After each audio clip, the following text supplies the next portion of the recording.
Welcome and thank you for joining our Parent Lab, where in just a few minutes we are going to have an exciting conversation with marriage and care pastor Sonya Jacobs. But before we do that, we just want to encourage you that wherever you're watching, we would love to engage with you. So feel free to share this content, post your questions, your feedback, your comments. We would just love to be a real-time resource for you in whatever capacity that can be. So thank you so much for joining us today, Sonya. We're real excited. Happy to be here. Yeah, can you tell us a little bit about yourself? Yes, so my name's Sonya Jacobs. I'm the marriage and care pastor here at Preston Trail. I've been on staff here for, I think this is my 10th year. Wow. But my husband and I, he's also on staff here. He's the worship pastor, and we've been here and a part of Preston Trail for 15 years. Wow, that's Love exciting. this church. And you have kids? We have 3 children. So we are high school sweethearts. We've been married 27 years. We've been together 31. And neither of us remembered how long we'd been married the other day. We were doing something for MOPS, our amazing MOPS ministry here at this church. And Warren was like, "How long have we been married?" I was like, "I don't remember either." It's a good exercise. Yeah. It wasn't even, and we have 3 children, 19, 16, and 10. Wow. So you're like in the thick of it. Like you've kind of got like empty nesters on the horizon, but your little one keeping you grounded. Yep. I still step on Legos. Well, keeps you young, right? Right. So how did you come up in marriage ministry?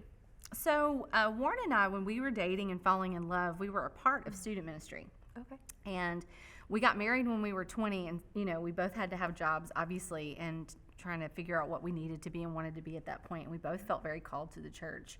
So we loved serving the church. We loved being a part of the church, and it just kind of unfolded from there. So he got his bachelor's degree in music. Okay. I ended up getting my degree in Christian ministry from New Orleans Baptist Seminary, and we loved the church and being a part of it this entire time. So our entire adult careers have been in either ministry or missions or something like that. But our own marriage, around year 10, we found ourselves in counseling for about a year and a half because our marriage was really struggling. We had just invested in all kinds of other things. We had just started our family, so we were married 8 years before we had our first child. And our marriage was struggling, and we weren't sure if we were going to make it. And so when we went through marriage counseling, we learned all of this information that was incredibly helpful to us. And the whole time we were like, man, this would have been really helpful 10 years ago as we were learning how to be married. But we promised the Lord at that point that we would pay those things forward, that if anybody ever wanted to know some of that information, we would always share that. A few years later, the Lord brought us here to Texas, and we found either as a couple or individually, we were constantly around other people who were going through quite similar situations. Mm-hmm. And we thought, if they want this information, we've got to figure out how to get this to them. And then I ended up taking the staff position to help develop marriage ministry. It didn't really exist at Preston Trail at that time. We were still a really young church. And I just fell in love with, working with people and helping people and sharing our own struggles. Is kind of being a wounded healer, mm-hmm. Being able to share with other people that Warren and I weren't perfect and our marriage wasn't perfect, and that there were really challenging, hard things mm-hmm.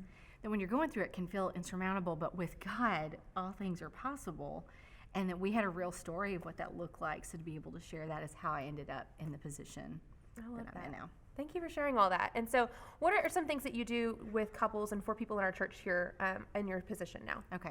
So now I'm full-time here at the church and the marriage and care pastor, so I oversee all the marriage ministry. So that's premarital, that's marriage enrichment, that's marriage crisis, and everything kind of in between, all the conferences, anything like that. And then also the care and support ministry and the prayer ministry at Preston Trail. So grief share, divorce care, the prodigal ministry that we're starting, our new support group for singles. Like, we have so many. It's amazing what the Lord has been bringing to Preston Trail to help people exactly where they are. So I get to oversee those volunteers, give them the wings to fly, and really encourage them to do what it is that God's calling them to do here. I love that. Just very similar to the way your own story came up. And you have been an incredible resource for me in my own marriage, and you're always great with advice on marriage and parenting. Oh my goodness.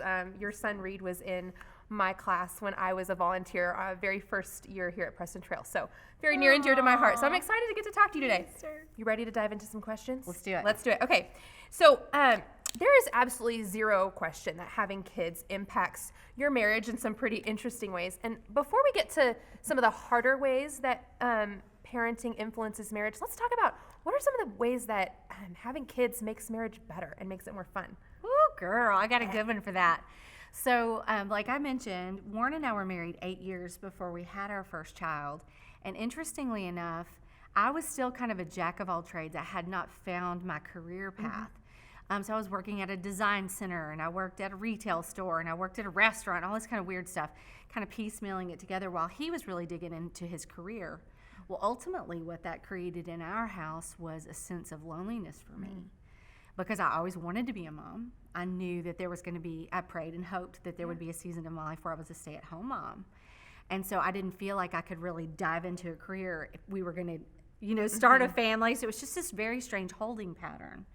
And Warren, on the other hand, like he would say, if he were sitting here at the table, like he didn't feel like he could leave work and say like, hey, it's time for me. I've put in my hours. It's time for me to go home. I need to spend time with my wife.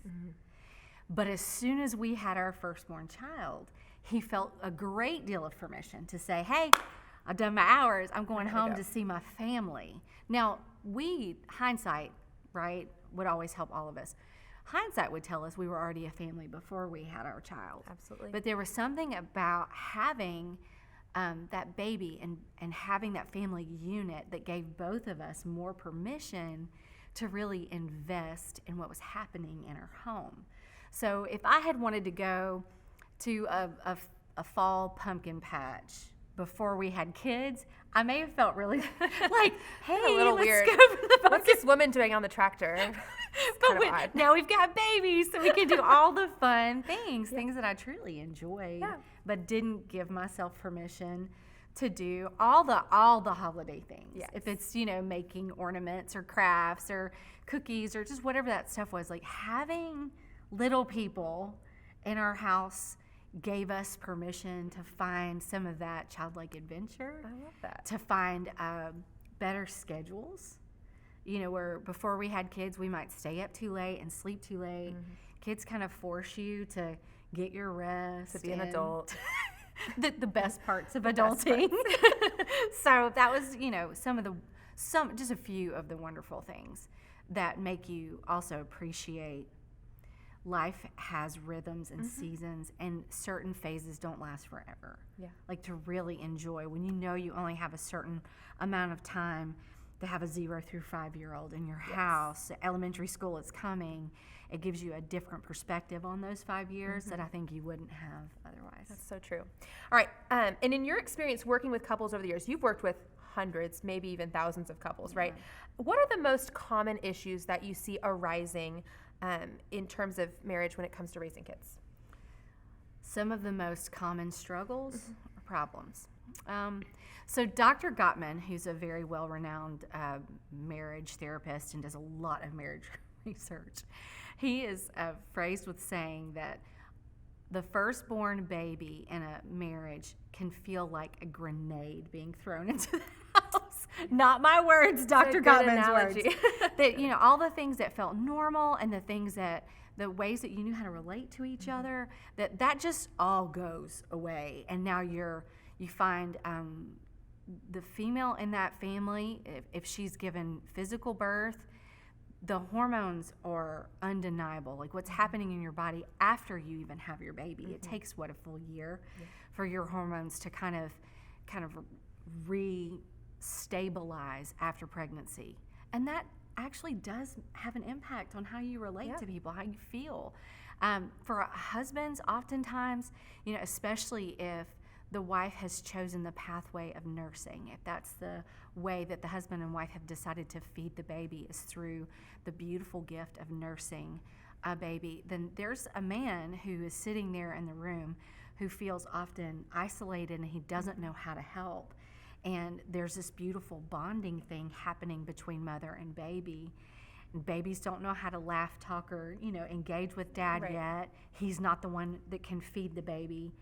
So it's just a really challenging season for a lot of couples to find their new roles, their new rhythms, the new ways that they can engage with each other, and this human has become a part of their lives. And I would say, as a family, we have 2 biological children and we have 1 adopted child.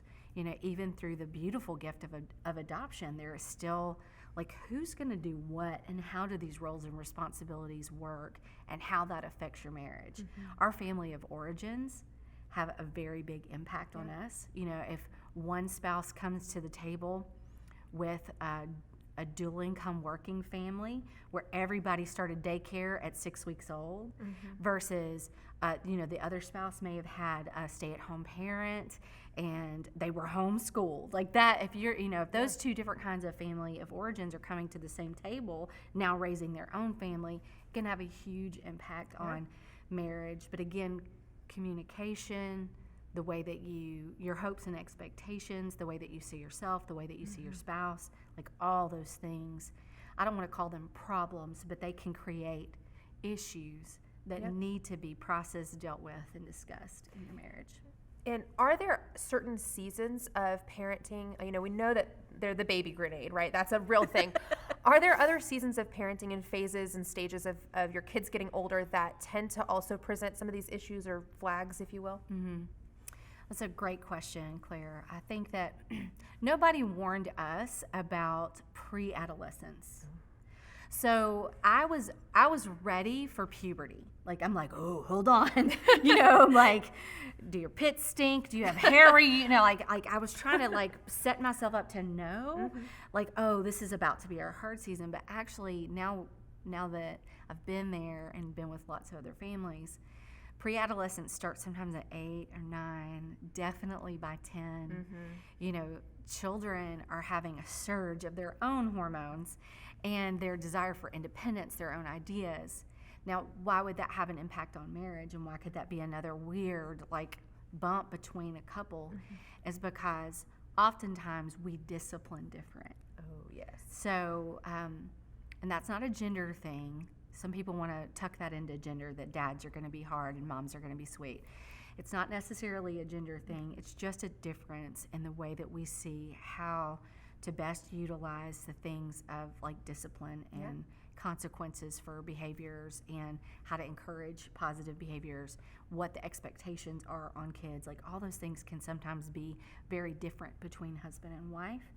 And when we come to that table differently and we don't know how to discuss it, we don't know how to get on the same page, it can create a lot of tension and a lot of problems in your marriage. I can say, you know, with Warren and I, there were seasons where he and I just, as husband and wife, man, we were kicking it. It was really good. And the only conflicts that we would have would be around how we both were perceiving each other's parenting styles. Yes, you get to like relearn your spouse in a whole new light as they become a parent of an 11-year-old versus a 16-year-old. It's a constant battle. I know my husband and I, we probably have a conversation around discipline, and we're on the same page. Like, we're pretty much on the same page, but we still have conversations around discipline probably every other week. Our kids like to throw some fun curveballs at us for sure. It's a real thing. It is. What are some red flags that we as spouses want to be looking out for? Like, what are some things that we want to say, I should dig into that, or we need to have a conversation about that? I think that there are multiple places in our marriage that become overly enmeshed in parenting. And so the first flag on the play is when we forget that our job as parents, like these children, as much as we feel like they're ours, they're God's. And He has just entrusted them to us for a certain period of time. Now, we'll be parents. I'll be a parent until the day I go home and be with the Lord. Those responsibilities ebb and flow and change. But ultimately, our children are these beautiful gifts from God that we are supposed to train, equip, and raise, and then launch.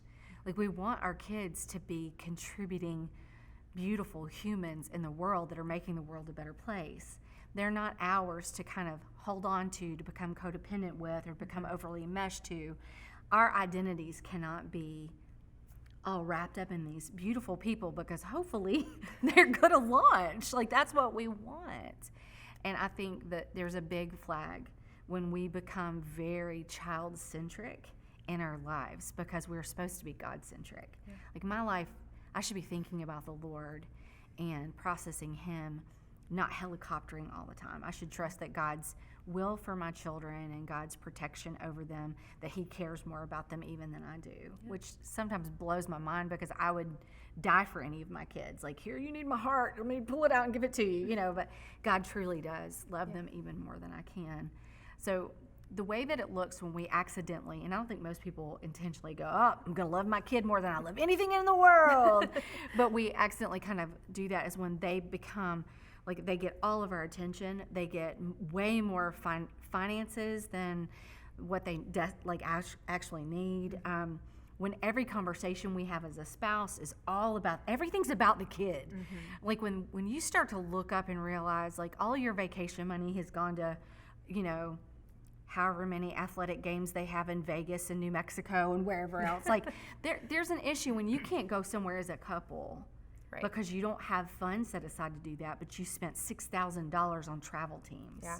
I did not mean to poke the bear if that's a thing going on out there. It's just asking about what are some of these red flags.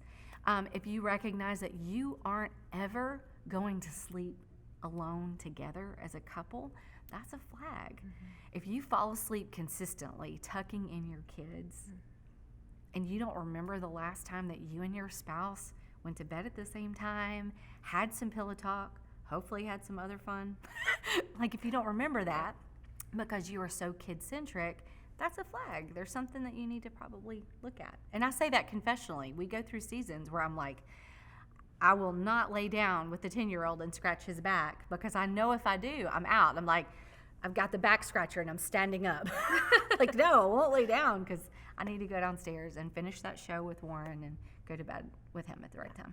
I love that. And so what are some of the best ways that couples can be proactive about either preventing or addressing these issues? Okay, so preventing, one of the things Warren and I love, and we've shared this with people, is a weekly working date.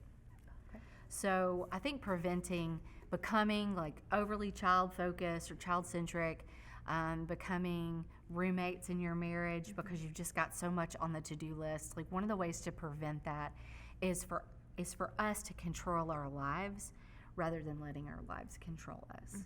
Mm-hmm.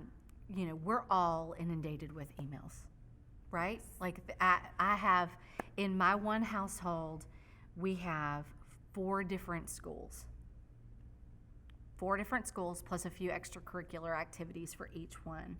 And so I have a university where I'm getting my master's, my son's college stuff, my daughter's high school stuff, and my youngest is elementary school stuff. If I just and then I have a full-time job and Warren has a full-time job. Yeah. Like if we just let all of life tell us what we need to do, we're going to look up 4 years is going to be gone. We had no fun. Mm-hmm. We didn't go anywhere. We didn't do anything intentionally. We were just in survival mode. And Reed will be driving. Yeah. So it's really important for us to be aware of our lives and for us to start to make decisions about that. So when Warren and I have a weekly working date where we sit together on Sunday nights and we talk about, you know, these are the things that are important. This is when we're going to get a date together.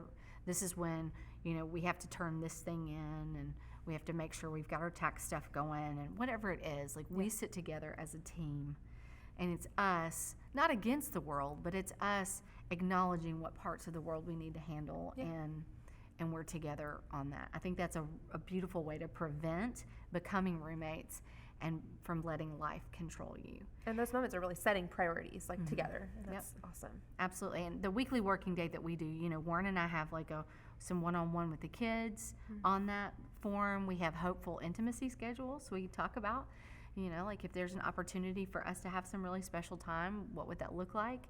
And at the very end, we close that with, how can I be praying for you? Love that. Like Warren and I don't get to do. We both work at a church. You would think that we're doing these beautiful Bible studies together all the time, but we're not. We both individually like read the Bible, but we don't get to do that. But we have this time together where we can ask you, like, how can I be praying for you? Like, what's going on with you in your life right now? And that has had a huge impact on our marriage. I love that. Thank you for sharing that. Definitely something I could be doing better at with my own spouse. So you hear the phrase, it's just a season, it will pass, kind of all the time. Like we talk a lot, and part of it's our fault. Like we talk in phases, in seasons all the time. Why is the method of, I'm just going to grin and bear it until I'm through this season or until we're over this hump, why is that a bad plan? Well, I initially would say because every day's a gift. Like, what if this is the only season? You know, we've just watched one of the weirdest couple of years go by ever, and forgive me if I get a little emotional, but, I oversee grief share here at this church. And I've seen people my age and your age that got sick, and they're not here anymore to enjoy the next season of whatever it is. I've also seen people completely take advantage and think that they're going to be here for things, and their marriage falls apart, and it's not there for the next season, and they miss out. Now they only get their kids every other weekend. So I think that enjoying, like, this is a biblical principle. Like, every moment is a gift. There was an old hymn. It was one day at a time, sweet Jesus. And I take that even to a different degree. It's one moment at a time. That's all I've got. I've got this moment right now. Like right now, this is an amazing moment. Yes. I love being here with you and with you guys to be able to talk about something that I think that's important to the Lord, but one moment at a time. And some of those moments are really hard. I mean, when there's a baby who's had a blowout, and there's a toddler who's just dumped out flour, and there's a 5-year-old that you can tell is doing something on their scooter outside the window they shouldn't be doing. Like, that's a hard moment. That's a moment that you want to think to yourself, well, man, the days are long, but the years fly by. Like, you think that to yourself, but ultimately those are the moments you go, Lord, I can't do this without you. And they help us remember our dependency on him, that we can't do that. So each moment really should be a gift, even the hard ones. Suffering, like when we go through suffering, if it's a hard season in your marriage and you are holding on by a thread and you don't know why you're holding on, if that's where you are, that suffering, let that give birth to gratitude, so that you can be thankful for the moments that aren't really difficult. Hey, we just had a really good family meeting, and it was good. We had a good family dinner, and nobody fought, and that's something so small that so many of us can take for granted. So even the hard moments, I pray and I hope for all of us that they help us become more grateful. Thank you for that. So for couples that are currently struggling, what resources or help would you point them to in this season? Okay, so the first thing I would say is that you're not alone. We have this idea, and even here at Preston Trail, I think that we must live in like one of the most beautiful places in the world. And I don't mean aesthetically with our hills and mountains and streams. I mean, when I come to church, oftentimes, like, I just look around at some of the most beautiful couples I've ever seen. Everybody looks so put together, and their kids all match, and I'm like, you did not have the same Sunday morning experience. Nope. My point being, like, sometimes we can feel like we're going through hard stuff and nobody else is, and I don't think that that's true. Warren and I both participate just minimally in social media, and nobody posts the video of their kids losing their junk at Target. Nobody posts that. Well, I have to compliment you. Claire has posted, like, I do post some stuff. Her nativity scene getting her, marked up by a Sharpie and her daughter. But oftentimes we only post like the beautiful posed pictures, and we don't post what's hard. And so that gives the rest of us this perception when things are really challenging that we're alone. And so the first thing I would say is you're not alone. Every marriage and every person, we all go through struggles. And so when you recognize that you're going through something difficult or challenging, the first avenue is to communicate with each other. So oftentimes we're feeling things and we're getting resentful and we're getting bitter and we're turning into martyrs, and we're really feeling anger and we don't know how to express it. So we just hold it all in until it comes out like an ugly volcano. So the first avenue is to just sit down and talk in a non-conflict moment. Go to your spouse and say, hey, I feel like because I'm a stay-at-home person for the season, I don't feel like I have permission to ask you for help, but I'm drowning in not knowing how to do self-care and be a stay-at-home parent. Or for the other spouse, I feel like all I am to you is a paycheck. Like, I just am here to provide, and you're living this great life, and I'm just, muscling at work, and I'm sad about that. So oftentimes we feel these things, and we don't know how to talk about them, so we just don't. So communicate with each other first. The second phase of that is if you realize you can't communicate about something, or you communicate and every time it escalates or it stonewalls. you can't get through it, then it's time to get help, and that's okay. If we have any other issues, like if you have a constant earache, you finally stop trying to muscle it and you go to the doctor and you get help. If your kid has a constant runny nose, you've done all the allergy things, finally you will take them to the doctor and go get the help that they need. So if you have stuff going on in your marriage that you've tried and made like genuine attempts to repair and it's not working, just get some help. There's so many ways that we can do that. So we have a counselor referral form on our Preston Trail app and at prestontrail.org that has a list of counselors on there, and all the counselors on that list, they've been recommended by other staff people. So somebody at this church has said, hey, on staff, I've seen them, my kid's seen them, I recommend them, and that's how they make it onto that list. We also have Reengage. Now I have to say Reengage has gotten pretty popular. Love that. We're pretty full for this next semester right now, but we offer that in the spring and in the fall, and there are other Reengage programs here in the area if ours is full. But Reengage is a group experience to go and intentionally invest in your marriage. And sometimes that's when you are really struggling, or sometimes when you just want to go from good to great. Like you realize you have become roommates, two ships in the night, and you want to do something a little different. And then I see people, we have people here that will come to me and I'll see them for a certain amount of sessions, and that's a beautiful thing. We kind of address the issue, get some tools that we need to put into place and learn some new skills, and then we move on. I love that. Well, thank you so much for your wisdom today, Sonya. I didn't want to take too much of your guys' time watching. Thank you guys for tuning in. You are incredible. You are so wise, and I have sat on your couch many a times. I can tell you every word out of your mouth is just a gift. And so thank you for pouring into these families watching today and helping them strengthen their marriages and their roles as mom and dad. So I'm so excited that you guys got to tune in. Of course, if you guys are interested in finding more resources or connecting with us, you can check out PrestonTrailParents.org for more information. Absolutely. We'll see you next time. It's been a joy. Thanks, you guys.